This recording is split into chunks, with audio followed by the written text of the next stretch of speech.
Ini masalah wa'na'on ni. Bila kita tegur, dia kata, siapa kamu? Baca Fatihah pun tak betul lagi. Nak tegur ulama' kami.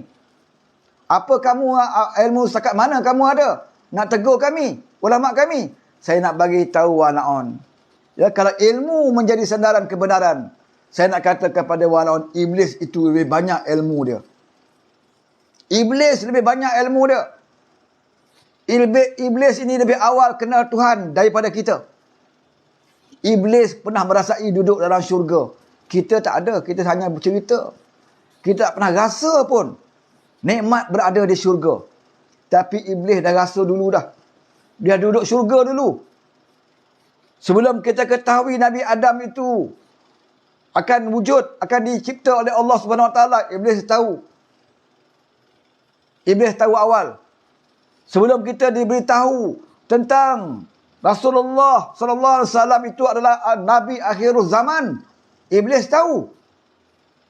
Sebelum kita tahu, dia tahu. Tetapi kenapa? Ya, kenapa dia dicampak ke neraka? Sebab sifat ego, takbur. Aba wastakbara wa kana minal kafirin. Oleh kerana angkuh takbur iblis itu, maka dia dicampak ke neraka. Kalau ikut ilmu, dia banyak ilmu. Dia tahu Tuhan itu satu. Iblis tahu Tuhan itu satu. Iblis tahu Tuhan itu tidak beranak dan iblis tahu Tuhan itu tidak diperanakkan. Iblis tahu kewujudan Nabi Adam alaihissalam, manusia pertama yang dicipta oleh Allah Subhanahu Wa Taala. Iblis tahu Nabi Muhammad itu adalah nabi akhir zaman. Iblis tahu. Iblis juga tahu ada syurga dan ada neraka. Iblis tahu. Tapi sebab dia takbur, maka Tuhan campakkan dia ke neraka. Sebab itu jangan kita gunakan ilmu yang kita ada, kita jadi takbur. Ilmu yang kita ada belum menjamin kita ke syurga. Silap-silap ilmu yang kita ada inilah yang mencampakkan kita ke neraka. Sebab kita gunakan ilmu ini, ya, untuk kepentingan di kita, untuk kita tunggang semahu-mahunya di dunia ini. Bila kita ilmu kita ada, kita mudah mengkafirkan orang. Apa ilmu kita ada, orang tak sama pendapat dengan kita, tak sama pendekatan politik dengan kita, kita anggap dia sebagai musuh Islam. Sedangkan politik itu hanyalah wadah, alat ijtihad. Politik adalah ijtihad. Politik bukannya akidah. Memilih mana-mana politik adalah ijtihad. Kita sendiri fikir berpandukan kepada keyakinan kita, keimanan kita. Kita boleh fikir mana parti politik yang kita yakin boleh membela kita di dunia dan juga di akhirat. Kita pilih. Sebab itu dipanggilkan ijtihad kita. Bukan akidah. Pilihan raya bukan memilih agama. Pilihan raya adalah memilih wadah politik yang boleh membela kita. Kalau kita fikir parti A, ya, boleh membela kita, boleh menyediakan keperluan asas bagi kita. Ya, parti A ini boleh menyediakan keperluan air, jalan raya, pembangunan, ekonomi, masjid, ibadah dan tidak menghalang kita melakukan ibadat. Kita boleh pilih parti A. Kalau kita pilih parti B, dia hanya mementingkan ibadat semata-mata, tetapi tidak mementingkan ekonomi, tidak mementingkan amalan rasuah, tidak mementingkan pendidikan, tidak mementingkan keperluan air dan sebagainya, maka kita tolak parti B ini. Itu ijtihad kita. Mengapa harus kita kata orang yang tak sama dengan kita, mereka ini adalah musuh Allah? Seperti mana kata Ustaz Ahmad apa? Yang kat Kedah tu. Saya malah lupa nama dia. Saya ni orang jahat ni susah saya nak ingat nama dia. Siapa yang tak bersama dengan dia adalah musuh-musuh Allah. Sampai ke peringkat undi BN masuk neraka, undi PH masuk neraka, undi dia saja masuk syurga. Lepas tu bila dah bising, oh minta maaf, saya tarik balik. Yang kamu mainin isu akidah lah. Bukan senang-senang boleh tarik. Kamu dah menyesatkan banyak orang. Dan tu dengan mudah kamu tarik minta maaf. Itu apabila kamu nak disiasat oleh polis. takut dengan polis. Lebih takut kamu dengan polis berbanding dengan takut dengan Allah Subhanahu Wa Taala. Masa nak bercakap, tak ingat Tuhan. Bila polis sergah, tarik balik. Saya minta maaf. Apakah ini orang yang katakan nak buat agama?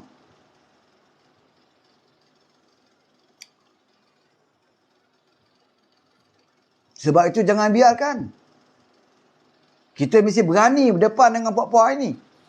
Tak kira lah dia menteri besar ke, menteri ke. Ya, selagi dia jual agama, kita mesti berdepan dengan mereka. Biarlah orang kata kita ni ilmu sikit. Tak apa. Mereka ilmu banyak. Tapi bila kita tahu benda itu tak betul, kita wajib lawan dan kita wajib terangkan kepada orang di luar sana. Inilah tugas kita.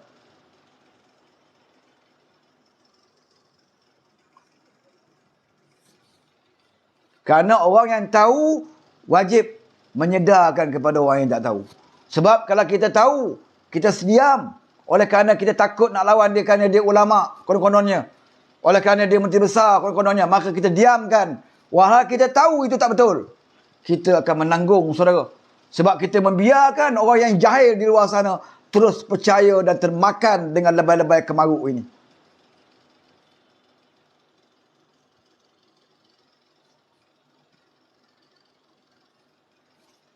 Tengok perangai lebay sekarang. Kita nak tengok. Kita nak tengok Nasruddin Daud jadi menteri besar. Ya. Baru berapa minit lepas kat sumpah, dah boleh mengatakan orang. Baru 2 kerusi je pun pembangkang. Kamu nak hentam dia macam tu? Nak kata dia macam tu?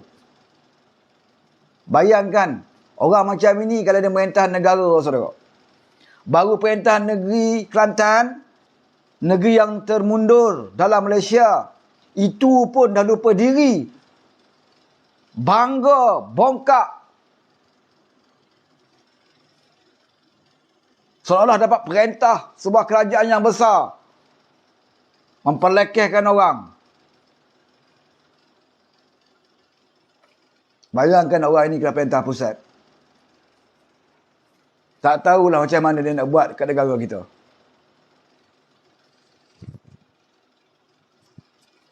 Baru perintah 4 negeri. Ya. Kita Alhamdulillah. Kita bersyukur. Ya. Walaupun dalam serangan fitnah kiri kanan siang malam. Tetapi kita masih boleh pertahankan 3 negeri yang termaju dalam negara kita. Kita boleh pertahankan Selangor. Kita boleh pertahankan Pulau Pinang. Kita boleh pertahankan di Sembilan. Ketiga-tiga negeri ini berada di atas jauh berbanding daripada Kelantan, Terengganu dan Kedah. Alhamdulillah Tuhan bagi kita perintah negeri-negeri ini. Dan Tuhan letakkan lebay-lebay di negeri yang bawah sekali. Supaya apa? Supaya Tuhan nak uji rakyat kita. Terutamanya rakyat di Kedah, Kelantan, Terengganu ini. Supaya mereka melihat boleh atau tidak lebay yang banyak bercakap dalam atas pentas ceramah ini, boleh atau tidak dia menguruskan negeri.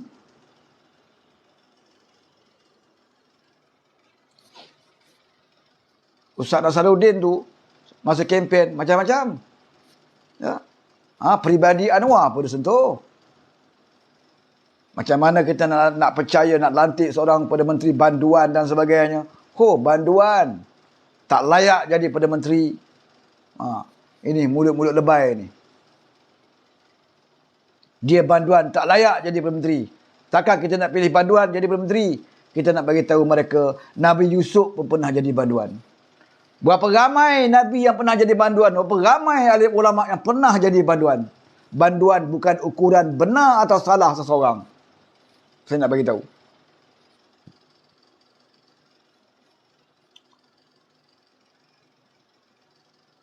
Banduan itulah, ya, banduan itulah hari ini siang malam bekerja. Satu Ahad bekerja dengan gaji dia tak ambil. Kalau nak fikirkan waktu, jam, setiap saat dia bekerja, nak bandingkan dengan kamu, belum tentu lagi siapa yang paling banyak bekerja sebenarnya. Walaupun dia kamu gelar banduan. Dan saya nak bagi tahu, jangan sampai kamu yang dianggap ulama, hebat, mulia, suci, jangan sampai kamu dilihat merangkak je berbanduan ini, minta bantuan peruntukan dan sebagainya. Kalau tahu malu, kamu patut malu. Kalau tidak, kamu merangkak depan menteri, kamu akan jumpa banduan ini dan minta peruntukan untuk bayar gaji kaki tangan kerajaan negeri Kelantan. Kita nak tengok Ustaz Nazaruddin, boleh atau tidak dia menjana ekonomi negeri Kelantan untuk bayar gaji kaki tangan kerajaan negeri Kelantan. Kalau dia boleh, kita tabik dengan dia. Sebab setiap tahun, Kelantan minta duit dengan pusat untuk bayar gaji kaki tangan kerajaan negeri. Kalau Nazaruddin boleh buat, tahun depan tak perlu minta, kita tabik dengan dia. Pasal dia lebih baik sikit daripada menteri besar sebelum ini. Tapi kalau dia sendiri pun akhirnya datang melutut, minta dekat kerajaan pusat, memang sah. Ya, dia jenis muka yang tak tahu malu.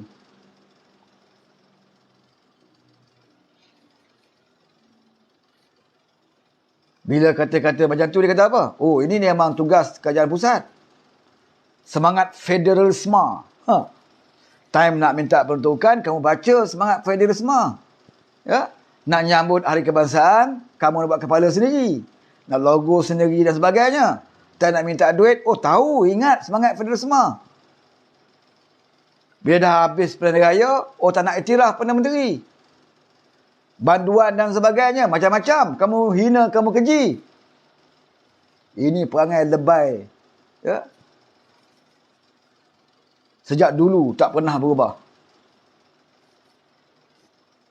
Sebab tu dalam Islam memilih pemimpin, ya, pilih yang pertama dulu akhlak. Majoriti kita umat Islam ni memang, majoriti Melayu dalam negara kita ini memang agama Islam. Tetapi tidak semuanya ada akhlak yang baik. Sebab itu pilih akhlak dulu. Tutur kata, tidak sombong, tidak ego. Tapi kalau dah angkat sumpah, terus menghina orang dengan tuduhan yang tak sepatutnya keluar daripada mulut seorang ustaz yang hafal Al-Quran. Siapa yang nak muliakan kamu? Tok Guru Nik Aziz pernah jadi menteri besar lama. Pernah kita dengar dia menghina pembangkang. Walau waktu itu UMNO jadi pembangkang ramai, bukan 2 orang, ramai. Berlaku perdebatan dalam Dewan Undangan Negeri Kelantan tu hebat dulu. Tapi tak pernah lagi Tok Guru Nik Aziz mempertikaikan akidah mereka. Dia jawab dengan hujah cara yang baik. Ini belum masuk dewan lagi. 2 orang adun ni belum masuk dewan lagi. Menteri besar dah kata dia seorang penentang perjuangan Islam. Wajar atau tidak wajar, saudara? Lupakan sikit, ketepikan sikit kepartian. Tinggalkan ketepi kepartian. Kita bicara dari segi akhlak Islam. Sebagai seorang Islam, wajar atau tidak kita membuat tuduhan sedemikian rupa. Kecuali anda semua adalah orang yang taksub, fanatik kepada parti. Yang langsung tidak boleh berfikir mana yang betul, ya, mana yang tak betul.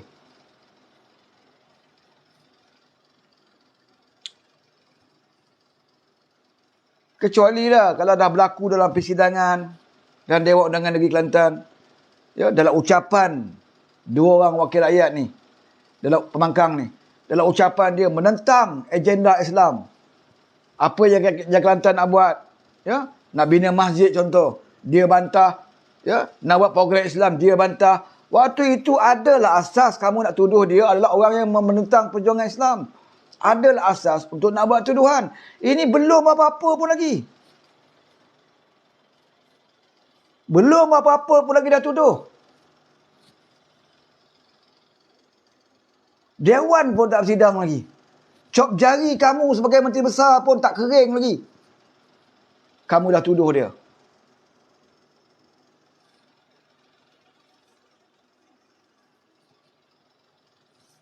Apakah ini cara Islam?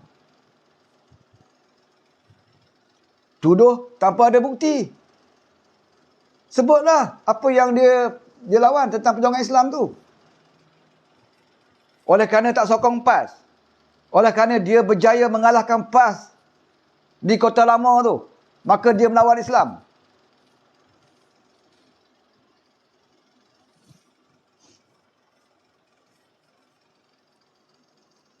Kalau semua parti membuat tindakan yang sama, apa nak jadi penegara kita?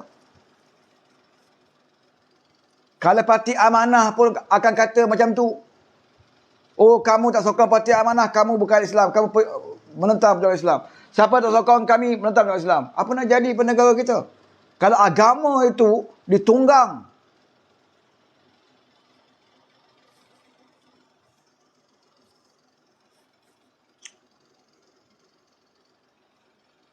ini masalah. Ya?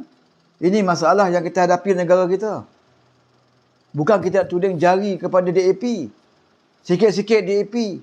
Melayu terancam. Yang sebenarnya yang mengancam kita, ini Pak Lebay ni. Pak Lebay penjual agama ni. Ini yang mengancam kedudukan Islam negara kita. Bukan DAP.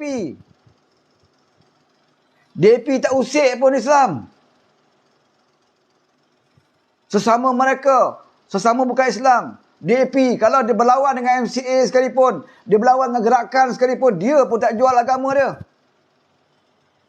Dia pun ada batas. Gerakan dengan DAP berlawan di Pulau Pinang.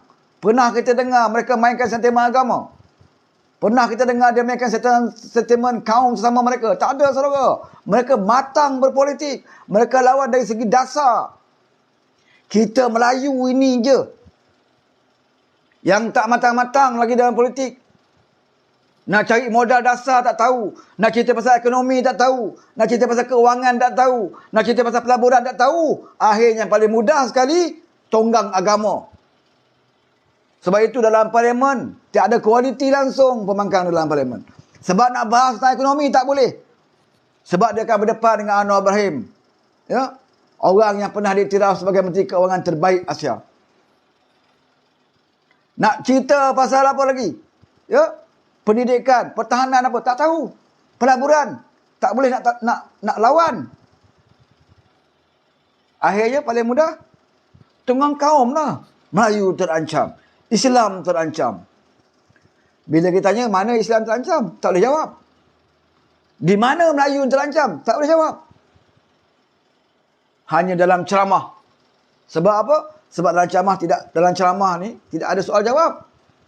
Orang lain menganga mulut je, dengar. Menganga mulut takbir, menganga mulut takbir. Lepas tu masukkan duit dalam tabung tin Milo.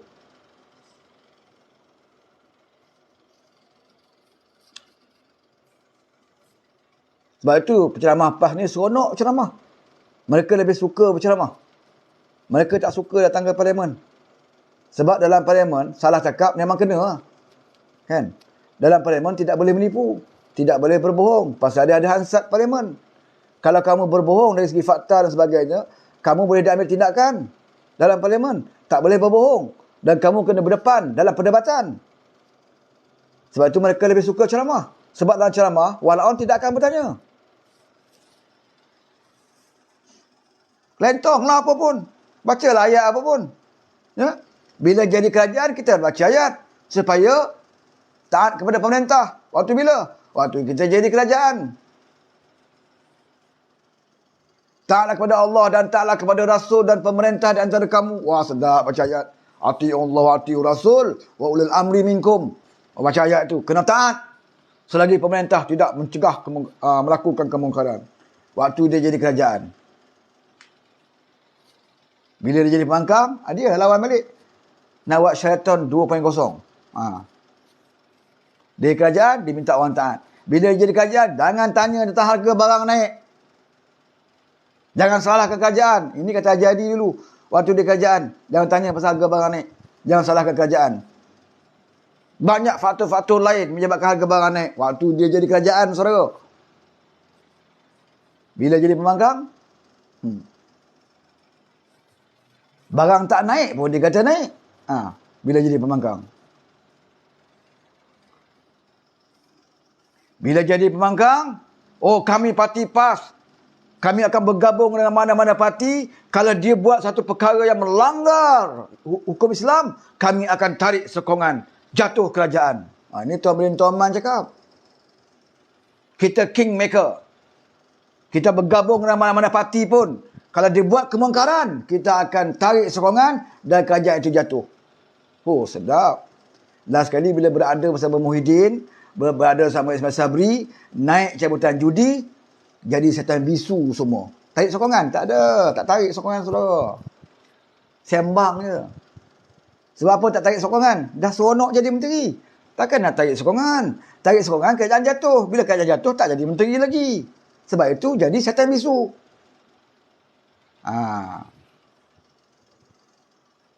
Ni ramai ni, walau muda ni yang tak tahu ni. Tak tahu cerita ni. Buka balik kat YouTube, dengar balik ucapan Tuan Bin Tuan Man. Dia kata apa?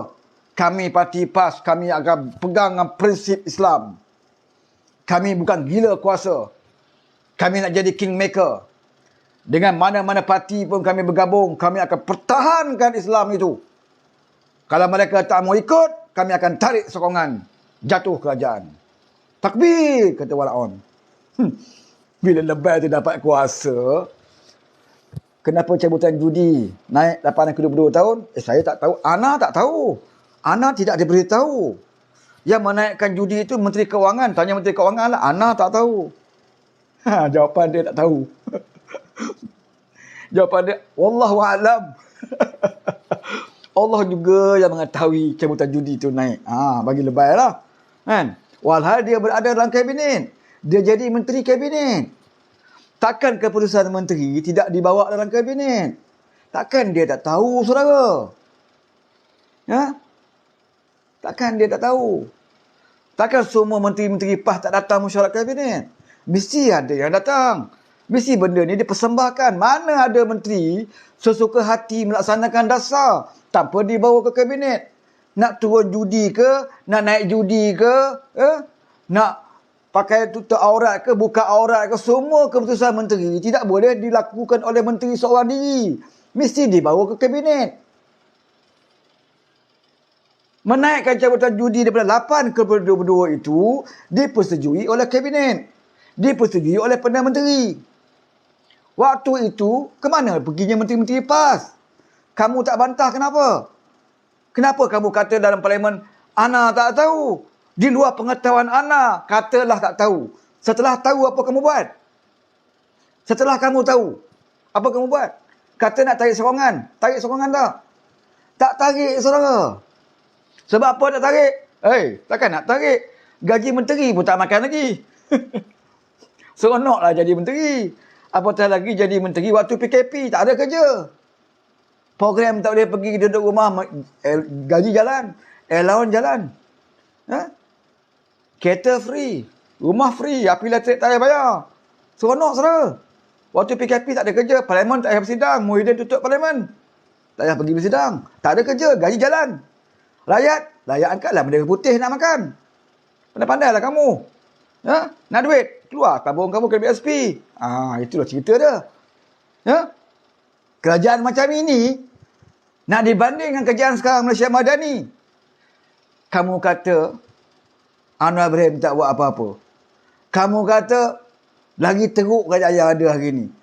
Orang gila apa orang tahu fikir. Cuba tanya orang gila yang berjalan tengah jalan, tepi jalan, tanya dia. Mana lebih baik? Kerajaan dulu kerajaan sekarang? Orang gila akan jawab, kerajaan dulu lagi teruk. Pasal dia gila. Dia sendiri pun tak ada jalan. Pasal apa? Lockdown. Orang gila kata, saya sendiri pun tak boleh nak duduk kat kaki lima tu. Saya sendiri pun tak boleh nak merayap, polis tangkap saya. Pasal lockdown. Orang gila pun tahu menilai. Lebay warna on yang tak boleh menilai. Bersepah orang bunuh diri waktu tu. Gantung atas jejantas, gantung diri. Dekat rumah, dekat bengkel. Yang hidup pun kibar bendera putih. Nak banding dengan sekarang ni, saudara. Sebab itu dah bila tak ada hujah, nak berdepan dengan hujah tak ada. Maka yang paling mudah sekali main sentimen kaum. Melayu terancam. Islam terancam. Yang sebenar saya nak bagi tahu. Yang mengancam agama kita adalah puak-puak dia. Kerana menunggang agama. Kenapa mereka berani menunggang agama? Kerana mereka ada penyokong-penyokong yang jahil, yang malas mencari maklumat, yang percaya isu ambalat, percaya tentang tutupnya sekolah-sekolah tahfiz di Selangor. Semua percaya. Walaupun diberi penjelasan dengan fakta jelas, tetapi hati-hati mereka telah Tuhan tutup untuk menerima kebenaran. Ya? Okey, cukup sampai di sini. Pukul 10 dah. Jadi saya mengucap terima kasih kepada anda semua yang sempat bersama saya. Maaf saya masa singkat. Ya? Untuk nak khutbah tazkirah saja gini. Sebab tu saya tidak naikkan sesiapa lah dalam kotak. Ya? Minta maaf. Kalau masa panjang mungkin saya boleh naikkan anda semua dalam kotak. Mungkin kita boleh bincang lebih panjang. Tapi pukul 10 saya nak ambil anak saya tuition. Jadi saya terpaksa berhenti di sini. Terima kasih banyak kepada yang bagi gift. Saya pun tak sempat tengok. Ya, rakan-rakan yang bagi gift, terima kasih banyak. Rakan-rakan yang komen juga saya tak dapat nak baca. Jadi saya sekiranya terdapat tutur kata bicara yang menyinggung perasaan walaun, saya memohon ribuan kemaafan. Ya, ini datang daripada hati yang ikhlas. Kerana kita mahukan sebuah negara, ya, yang memiliki rakyat yang sihat pemikiran, dan kita nak negara kita dapat dimajukan demi, ya, masa depan seluruh rakyat Malaysia, tak kira apa parti, tak kira apa kaum. Kita nakkan kebaikan untuk negara kita. Jangan benarkan orang ada kepentingan diri, ya, yang ada muslihat mereka untuk kepentingan diri, maka dia menggunakan kesempatan ini untuk meracuni pemikiran kita. Jadi wabillahi taufiq wa hidayah. Assalamualaikum warahmatullahi wabarakatuh.